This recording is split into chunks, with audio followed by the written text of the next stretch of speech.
Welcome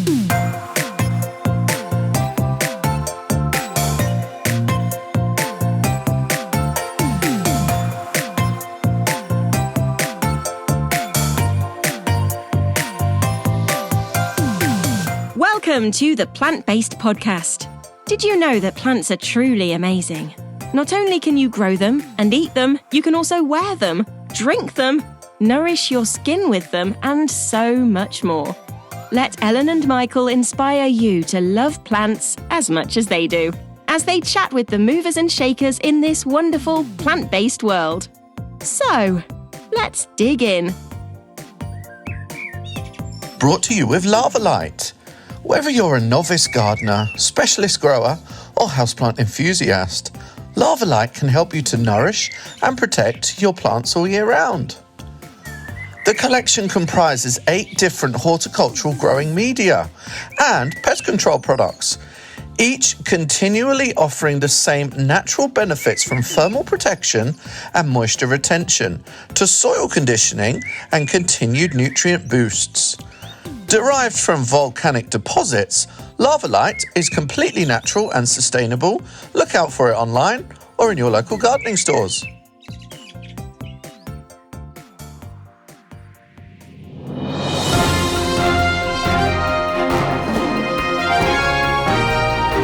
Welcome to the Plant Based Podcast News, Your horticultural news roundup for the week.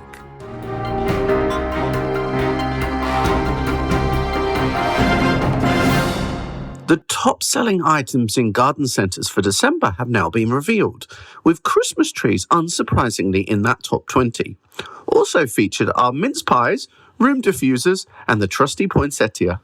Now, you might not think of food supply when you think of an airport, but Spartanburg Airport in South Carolina is going to be using some of the space to grow food.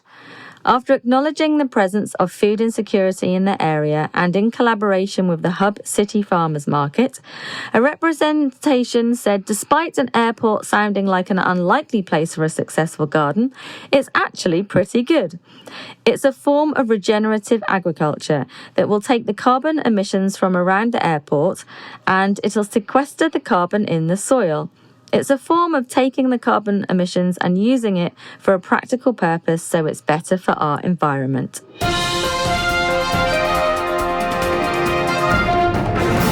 Further details have emerged after the RHS meeting about banning peat, with nurseries calling for more clarity and help so that they can go peat-free. Reports from the event on the 12th of December suggest that 75 growers invited were not all in agreement with the RHS about peat reduction. The RHS plans to ban peat at shows and in its gardens for the 2026 season, though there could be possible concessions for show display plants. The first large-scale project prescribing vouchers to patients with diet-related health issues and food insecurity to buy fruit and vegetables has been launched in London. The 12-month project is being partnered with public health teams in the boroughs of Tower Hamlets and Lambeth, where there are chronic diseases at a high rate. Vouchers can be spent at local retailers and markets and distributed to a group of residents.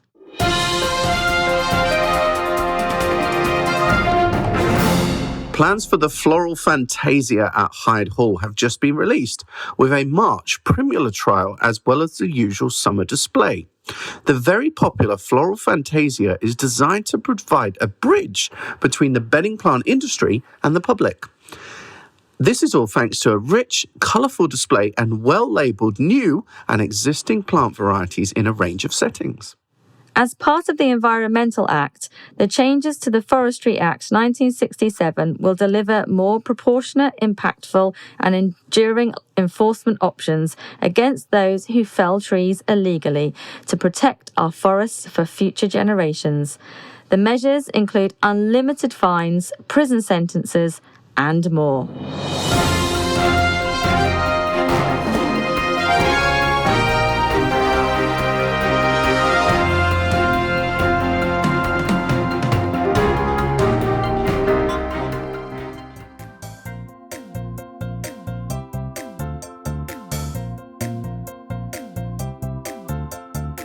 Welcome, guys. This episode is a little bit different. I know we're a week into the new year, but this is a best of.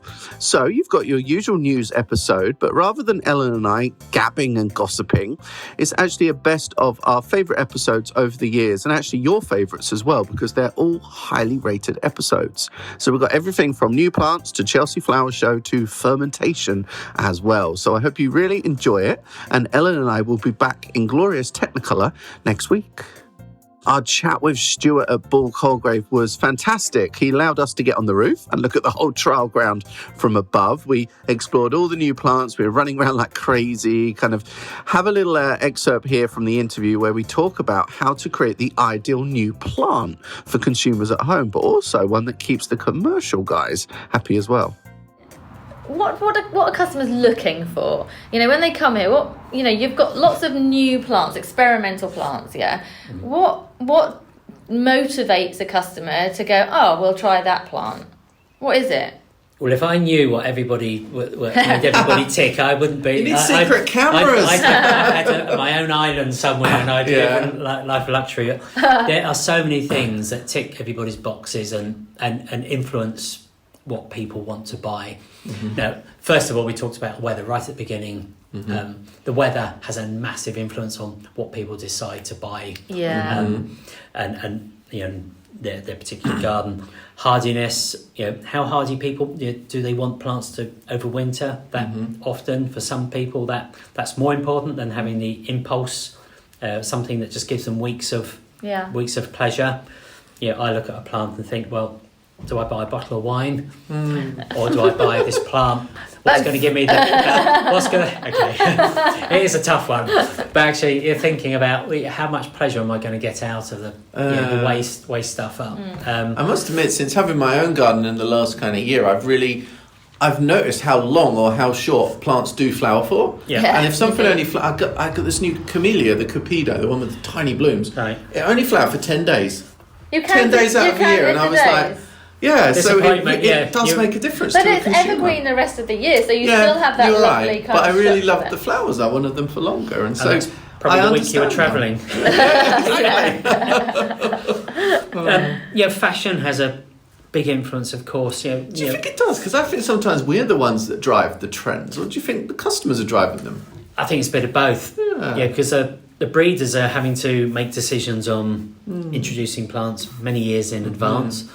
And sometimes, we create some fashion from bringing plants to market, and sometimes I think that you look at the high street and then certain colours and certain types of certain types of looks are in, and it kind of influences the way that people think about buying plants. If it's foliage, calm colours, or bright, bold things, and of course we've had the whole COVID situation, so that has kind of motivated people in a kind of a weird way, because actually it's made people rediscover their gardens. But you probably had more newbies as well, which would be looking for plants they recognise from their childhood, perhaps, or easier plants to grow. I think that's kind of really people rediscovering their their kind of backgrounds And do you think if a plant really kind of takes off on social media, that has any impact at all? Like, for example, dahlias. Over the past few years, dahlias on social media have gone completely wild. Yeah. Has that any impact? I would expect so. I'm not myself big on social media. I don't do a lot of social media, but we tell you now, all your dahlia customers are coming from Instagram. You know that. But I do appreciate that has a massive following and with a much younger generation. Yeah, and there's a real drive and enthusiastic kind of buyers out there. People looking for collections and dahlias is massive. It's just where did that come from? It's like if we wind it back even 15 years. Dahlias were just they were nothing. They were just dahlias. It's social media, it's like people, the plant to have. Yeah, people complain about social media. What is the value? But I think for horticulture, it's very valuable. Third of my allotment is down to dahlias. So really, there you go. You're an influencer. Yeah, so that's Just before we move on, you mentioned breeders very briefly there, and you were saying about breeders, to some degrees drive the trends. Yeah. But do customers ever get into the breeder's kitchen? Because surely that is the ultimate feedback. Yeah, the breeders are very commercial people. They're not people in lab coats that kind of sit in a room kind of pollinating plants. It's not that kind of secretive type of thing. They're very much out there meeting with the industry. Okay. They're out and about. They're going to garden centres. They're talking to the growers. They're talking to the buyers. They're very commercially aware of what people want. So that they have a massive influence, and they listen. They're really good at listening to what the market needs and what people are looking for in a plant. Hey, so we got an interview with Mark Diacono, coolest name in horticulture for sure. He's amazing. He's just so laid back, yet so knowledgeable, and he's into fermented foods, herbs, spices, lots of different exploration when it comes to cooking. But in this episode, we really got to know about fermentation, what it is, how to do it, the benefits as well. Hope you enjoy it. Okay, so we would like to kind of know a bit more about fermenting. What is it? Because we hear about it a lot. And actually, I think it's had a bit of a resurgence, hasn't it? More people have become more interested in it over the past few years. What is it? What do we have to do to ferment? What does it all mean? Yeah, it's interesting. And I think a lot of people find the whole thing of fermenting quite intimidating and maybe confusing. There's a lot of fear of kind of, am I going to poison myself, and so on and so on. So it's kind of nice to kind of zoom out and go, hang on a minute, let's have a look at this thing that's fermenting. What are we doing? And the key theme is we're creating an environment where all the harmful bacteria cannot thrive. They go, they die, they're off, and all the useful ones to us can really kind of proliferate and thrive. That's what we're doing. How do we do that? We do it by adding salt, which creates the conditions which the harmful ones hate, but also we do it by either excluding oxygen, which is most of it, or including it in a certain way. So as long as you stick to the very few absolute crucial things, you're not going to kill yourself, and you're going to have amazing food. Now, beyond that, the benefits are incredible. So what you're doing is trying to halt or guide the natural shift of food, which is to decompose and change and then go off. You're trying to do it in such a way that it never reaches that I'm going to go off bit, but it also changes in such a way that we get the most benefit out of it. Okay. So if I'm making sauerkraut, which is, just shredded up, usually white cabbage, you can add flavor and spices, whatever you want, caraway and all of that stuff. The thing, all sauerkraut is really shredded up white cabbage, really fine, and you add 2% of the weight of that cabbage in salt, all right? And you just rub it in a little bit, you leave it alone, and it will start to produce a little brine because it's sucking out the water from the cabbage, all right? You jam it into a jar and you keep pressing it down and pressing, literally push it down with your fist and keep doing that, and gradually, the brine will come above the top of the cabbage. Okay, by pressing down as well as getting the water out of the cabbage to make this brine, you'll exclude the oxygen, and then you just leave it alone. And what happens is the saltiness gets rid of any harmful bacteria that might proliferate, but it encourages these amazing ones, the lactic acid bacteria. And what they do, they absolutely love it salty. They love it in the pH that it is. And they come along and go, hang on a minute, this is amazing here. So they multiply like crazy, and they start munching through the sugars that's in the cabbage. And in doing that, as they munch through the sugars, they do two things. They release carbon dioxide, so you typically get a little bit of a fizz with fermented food, but they also release lactic acid, hence their lactic acid bacteria, which is why most fermented food has a sourness to it. Okay, now that process you can stop at absolutely any time. So after 4 or 5 days, you taste it and you'll be going, okay, hang on a minute, that's a little bit sour. After a week, you're going, that's a bit sourer.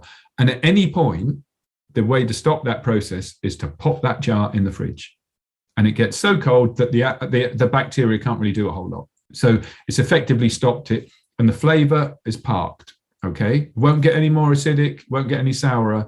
But if you leave it on the side, it will just keep doing that and keep doing that and keep doing that. Now, what you'd say, why would you do that? And there are lots of benefits to doing that. Number one, that will endure for as long as you like. So even on the side, that sauerkraut, I've got one downstairs that's nearly 3 years old. Okay, It's totally cool and it's delicious. The other thing it does is it, in the hot process of fermenting, or fermenting. Why did I just make up a word there? Well, why not? I got the emphasis in the wrong place. I wasn't sure if Sarah was a word, but I let that pass. You're a good man. You're a kind man. So the other thing that's happening is that the bacteria are altering the state of the food in such a way that it's better for us. So we eat it, we get more nutrients out of it, we get a lot of stuff that we need into us, but also what we're actually doing is ingesting some of the, eating some of these bacteria that are actively at work. Now they are colonizing and enriching our internal biome. The gut health is a massive thing, and that's what we're promoting by eating some of these bacteria. So those bacteria sit around in your stomach, and they get to work on all the other food we eat. So by eating fermented food, we're actually feeding ourselves twice. This is Nikki Chapman with her memorable moments from Chelsea, and you'll find out how Peter Kay is involved as well. And we want to know some of your most memorable moments of filming the coverage, and of course, any mishaps. Most memorable. Peter Kay got in touch with me a few years ago and said he wanted to bring his mum down because she loves Chelsea Flower Show. She'd never been. And he rang up and he said, can you organise, for me to come down? And I said, yes, only if you give me an interview. How ruthless is that? He's a good friend. And he said, yes, of course. And we actually got one of the buggies that go around, because obviously car share was going out and it was so popular. And we decked it with flowers. And he arrived and I said to him, I'm blushing at the thought. I said to him, are you sure you don't mind doing this? He's like, no. And that was probably one of the highlights, because he went around the grounds with his mum. He had the best day as ever, gave me a hilarious interview. But just to see people's faces as he was walking past doing the double take, they just weren't expecting it. And he wasn't there on press day either. So it was a real treat for people walking around to see him, and he loved it. So I think that's probably one of my highlights. Not a highlight you were expecting. You're probably expecting a garden as a highlight, but no, not at all. Not at all. We're all about the celebs. All about the celebs. And then, you can only get slightly sort of higher up if you like, but His Royal Highness Prince Charles came to see the show, as he often does on the Monday, and it's pure nepotism. I'm going to say it now. I'm going to put it out there. A friend of mine worked with Prince Charles, His Royal Highness, and I met him at a garden party, and we were talking about the garden, and he was doing at the time with one of his sons. And he said to my friend, when I get to Chelsea, I'm not going to try and do the accent, perhaps we could do an interview with Nikki. And he gave me an interview at the Chelsea Flower Show, which was incredible. So I had to go to the bosses and say, His Royal Highness has asked whether I'd like to chat to him on Monday, and I'm just clearing this with you. But, he's so well informed, and, he thinks about everything he's involved with. And, he's been championing gardening and green issues and eco issues for years. I mean, I was the age where I remember him in the 70s and 80s doing it, not the 70s, but I know he was. Yeah. And he's such a maverick and ahead of his time, or he was, and we're sort of in a way caught up. And so that was probably one of my highlights, to be standing at Chelsea interviewing His Royal Highness Prince Charles, something I never thought I'd be doing. That's amazing. I have to be honest. I obviously, Chelsea is amazing. It's so inspirational. Seeing all the gardens is just phenomenal, and being able to go on press day it is such a privilege to do that, because you get to see the gardens and you get to chat with people. But I have to be honest, I do get massively starstruck, and I try really hard to not be giddy about it. Everybody, basically everybody. And who did I remember seeing Dermot O'Leary. I just think he's ace. I love him. And I saw David Williams as well, walking around with his mum. Anyway, lots of different people. Trevor Nelson was there once. You do that kind of double take moment. It's like, No, I do the I know you. No, I do the pretend that I can't really see them thing, but really I'm looking at it. Anyway, sunglasses I get super excited.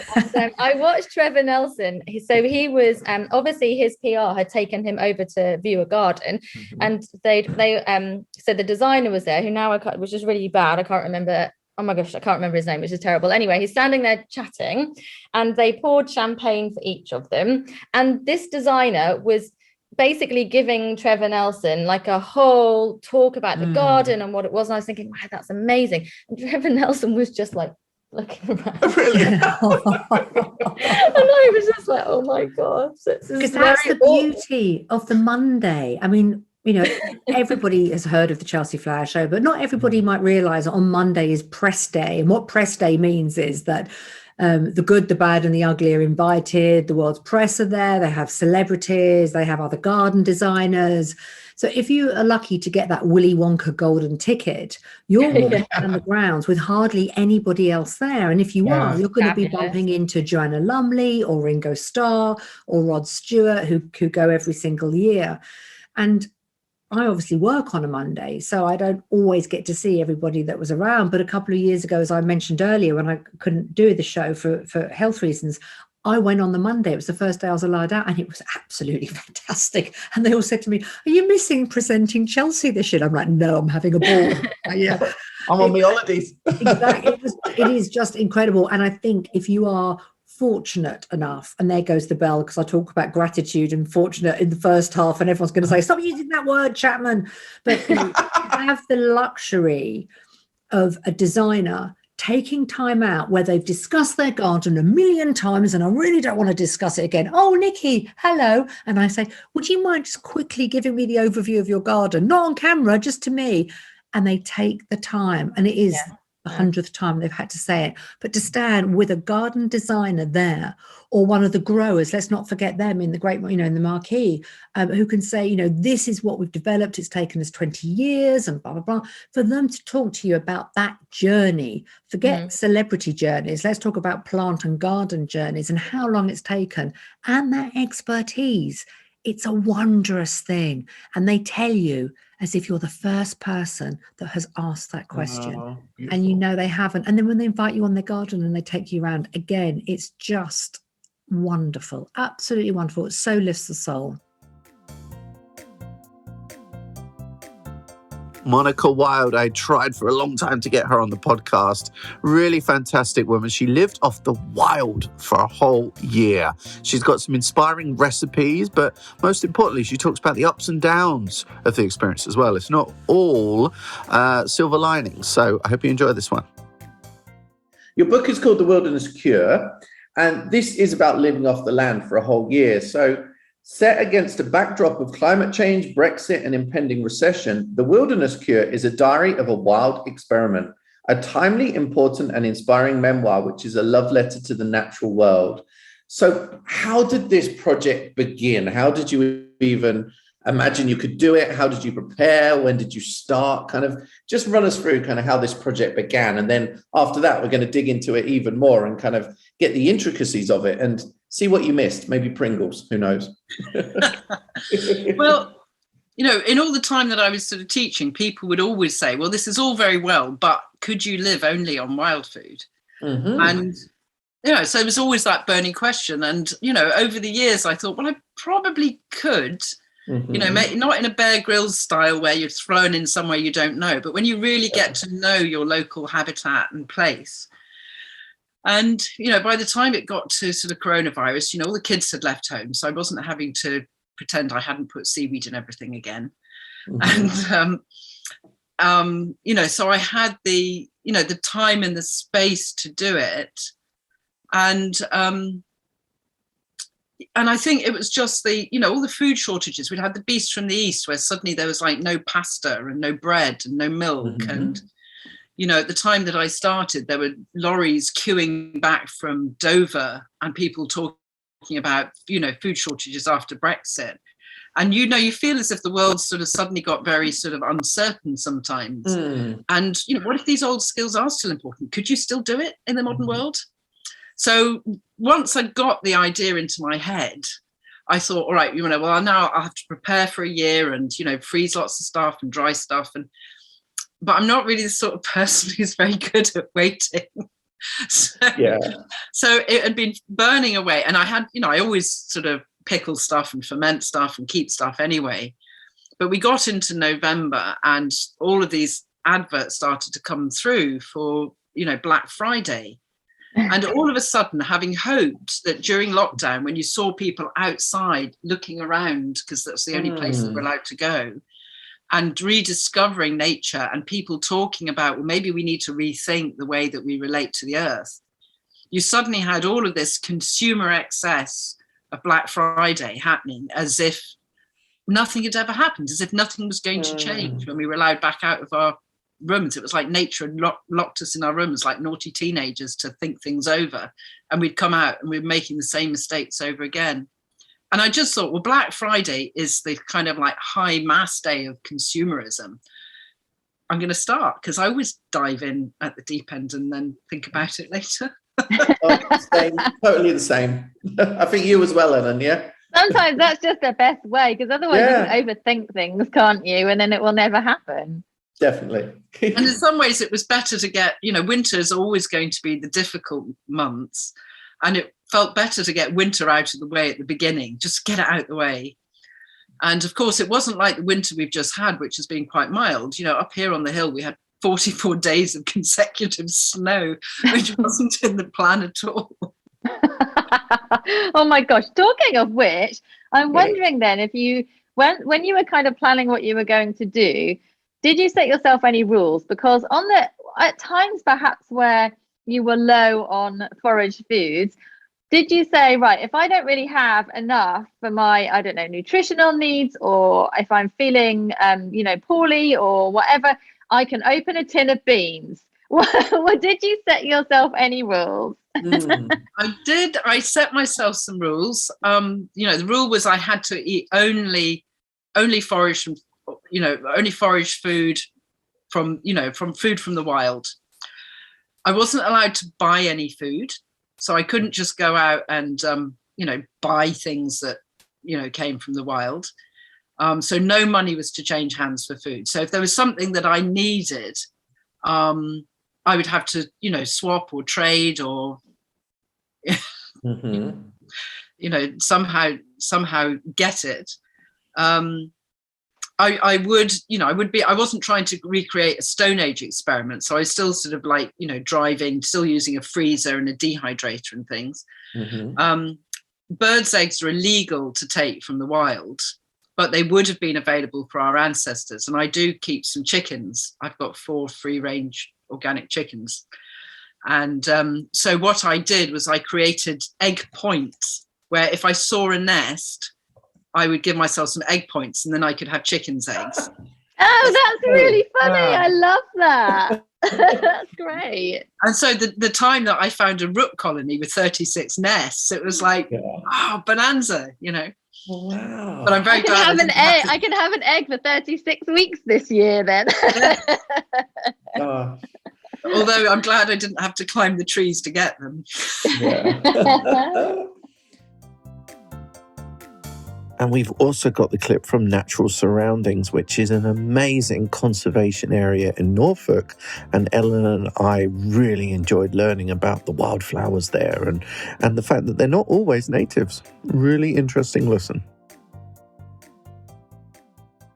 There was a recent study done by the RHS which showed that if you garden 2 to 3 times a week, your well-being score is higher than anyone who doesn't garden at all. But the more biodiverse your garden is, the greater your well-being score again. So you two must be very happy. Well, we're very happy, but we're also very busy because we've got about 8 acres here to look after. So that certainly means that we garden a little bit more than 2 or 3 times a week. But it really is great to be out in a mixture of vegetation, mixture of plants. And personally, I think that essentially that's because that's the situation that we evolved in. We evolved to be part of the environment. We were part of the environment, and we had to understand and know all about our surroundings to survive. So I think it's just an essential part of being human to actually be out in the wide world and noticing what's going on. Yeah, I couldn't agree more with that. Absolutely. And obviously here you're attracting a lot of different types of wildlife. Can you run us through that? Because when I edged past a big group going to the toilet earlier, they were looking at moths. And you said you've got about 600 moths here alone. So give us a little kind of, in a nutshell, the different type of wildlife you're attracting. Well, moths is a good example because there are quite a lot of species of moth occurring in Britain, big and small. And many of them are specialists. They have different food plants as caterpillars. They're not so specialist generally as adults, but the caterpillars, the larvae, feed on a whole range of different plants. So really, the bigger the diversity of plants that you have in your garden or out in the wider environment, the more moths you get. And actually, you underestimated, if you like, the total, because our little moth club, very informal group of people who come here once a week and identify the moths that we trap and let them go afterwards. They've, over about 10 years, identified 800 species of moth here. Wow. So a really astonishing total, and it makes natural surroundings one of the best sites in Norfolk for moths. That's amazing, isn't it? Now, we're sitting here amongst all of these beautiful wildflowers. We're in the wet meadows area, aren't we? And like you said, up above, we've got that kind of parched, dry area as well. But wildflowers can grow in kind of lots of different conditions, can't they? And I think for those at home, it would be really nice for them to get some tips on how they could get started. You know, I know everyone's garden might be a little bit different, but do you have any tips for kind of how they could get started growing their own wildflowers? Well, obviously you can just grow wildflowers that you like. So choose something that you really like. So, for example, if you like purple loosestrife, which is all in our meadow, grows in wet meadows, also will grow in a good border if you've got good soil. So that's an easy one. It grows easily from seed, or you can buy small plants, put it in your garden, grows very easily. Woodland plants, another one that's very easy. If you've got shade, why not choose all wildflowers for your woodland area, because we have lovely woodland plants in this country. Lots of interesting ones as well that you might not know. We sell quite a lot here, and people are always encouraged to try something new in a shady area. So that's always a good one. If you've got hot, sunny conditions, you know, go to the coast, have a look and see what grows on the seashores, on the sandy cliffs. Those sort of plants will grow happily in your garden. Again, you can buy small plants or buy packets of seeds to grow your own. And any habitat you go to and visit, you can think, oh, can I do this in my garden? Can I make a bog garden? Dig a hole, line it with plastic, put a few holes in it, and that'll just hold enough moisture so that you can grow some of the lovely plants here in the wet meadow. I like the fact that I love the fact how you said about taking inspiration from different areas, because I think it's very easy to just go, oh, here's. You often see the same sort of wildflower mixes, do you know what I mean, that you can buy and sow, and they're beautiful, but it's nice to be able to go somewhere, get inspiration from it. So like you said, having somewhere kind of dry and sunny, and then perhaps going along like the coastline and seeing what's growing there. So it doesn't have to just be about a standard wildflower mix. Nice you know, go and see what's actually growing in your area or in the wild and take inspiration from that, which is a really nice way of doing it. It also gives you a lovely memory of somewhere you've been. Because you can do it now. The plants are available to buy and the seeds are available to buy. So you can give it a go and create your own little Yorkshire tarn or Norfolk coastal path in your garden. Yeah, I love that. That's really nice. You've got the memory then of where you've been.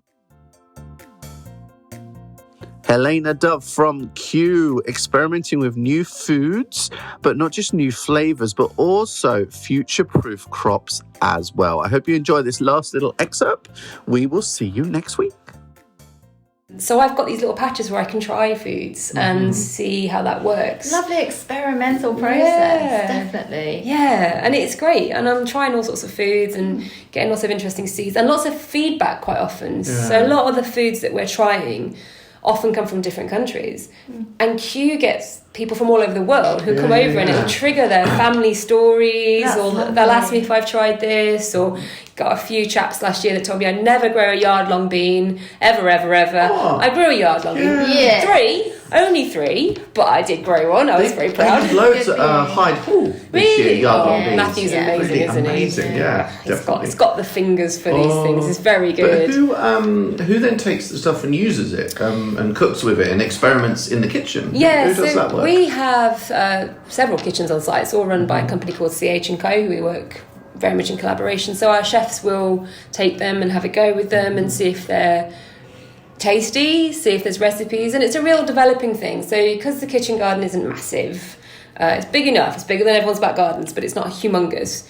We might not produce loads of a crop, so okra we might get enough for them to do a couple of servings. So it's an ongoing process. They don't get to trial with loads and loads of stuff, but you know. But also they're learning from how to cook with it and kind of experimenting with the recipes of that. How to make a dahlia taste nice. Right? Yeah, no one's perfected that one yet. That is fundamentally one of the least tasty things I grow. But as I say to people, although they like the flowers the kitchens love taking the edible flowers, is that if it's great for us, we all eat what we want. We eat for flavour, right? Yeah. There are people in the world that don't get that option. Yeah. It's a really calorie heavy crop. So you know. Also, would you sit here and if we just discovered potatoes, would you say they taste nice? Not the original ones, no. Really, would you? Well, I don't know. I don't like potatoes, so maybe I'm biased. But you don't eat potatoes. But you do something with potatoes to make them interesting. Like you usually would put some seasoning or some butter if you're making mash. Yeah. Potato on its own. Is maybe in the same league as a dahlia. You don't just have a jacket potato, do you? You put some stuff on them. And I think also beans. Oh, do we not like beans either? Tuna and cheese. Tuna first. Beans and cheese. But with the dahlias, would it vary between different tubers? Because I know a few years ago, and I don't know if it's just marketing, Lubera in Switzerland brought out a range of dahlias that were for their edible tubers. Okay. Did you trial those? Were they any better in flavour? Didn't try those ones, no, but I might do now. Now you know. No. This is the thing about this kind of line of thinking. Loads of people are doing loads of things, and you tap into different markets. So I'm always keen to try. One of our scientists come up and said he's found a root that he thinks edible that will grow outside, a type of yam, but not sweet potatoes. Discorea. Oh, the Japanese one. Yeah. But that's so sticky. But he thinks he's found one that will grow outside in the UK. He wants us to have a go with. Cool. So what was really interesting when I came for the open day was a campanula with an edible root. I was like, what? It's Campanula rapunculus. So apparently the story of Rapunzel is based on this. It's a German. Really? Yeah. Apparently in the original version, there's this thing that's called I think it was Rampion. I think is one of the names for it, but it's a German root, so it's probably very badly translated. And apparently it turns up in the story of Rapunzel somewhere. It's this kind of peasant food. So I haven't harvested it yet. And I think it's going to take a few years for it to get big roots. But it's going to be interesting when we dig it up. That's so exciting. Yeah, I got the seed from Pennards. I always look at Pennards for their exciting seeds. They are really great. Yeah. But then also with a root, it's got to be I know this sounds fussy, but you've got to think about it practically. But it's got to be an easy shape to use, an easy shape to peel, because ochre, in my opinion, are a faff. Jerusalem artichokes, or no, not Jerusalem. They can be. Jerusalem artichokes can be. Chinese artichokes. Chinese, that's they are useless. So it's kind of like this companion, for example. How big a root are we talking? Well, I think it's meant to be sort of relatively big when it gets going. So I think it's looking to be towards a small turnip. So it might be fine, but I won't know. You could then select for bigger along the line, just like potatoes were. But like potatoes, like the ochre, the Guild of Ochre Breeders, that's what they're trying to do. And this is one of the Guild of Ochre Breeders. Oh my gosh, it exists. Cool. There is in the UK. There was a Guild of Ochre Breeders that basically about 20 years ago started breeding them because breeding ochre is really complicated. Like a rap band. It sounds like the best thing ever. I mean, I love them, and they will send you out. I think they've had to put a stop on it recently, but they will send you out some ochre with a really sexy name like T165, and then you grow it and you weigh it and you tell them what your results have been, and it's kind of so cool, citizen science but old school. Brought to you with Lava Light. Derived from volcanic deposits, Lava Light can help you to nourish and protect your plants all year round. The collection comprises of 8 different horticultural growing media and pest control products. Look out for their colourful packs either online and in your local gardening stores.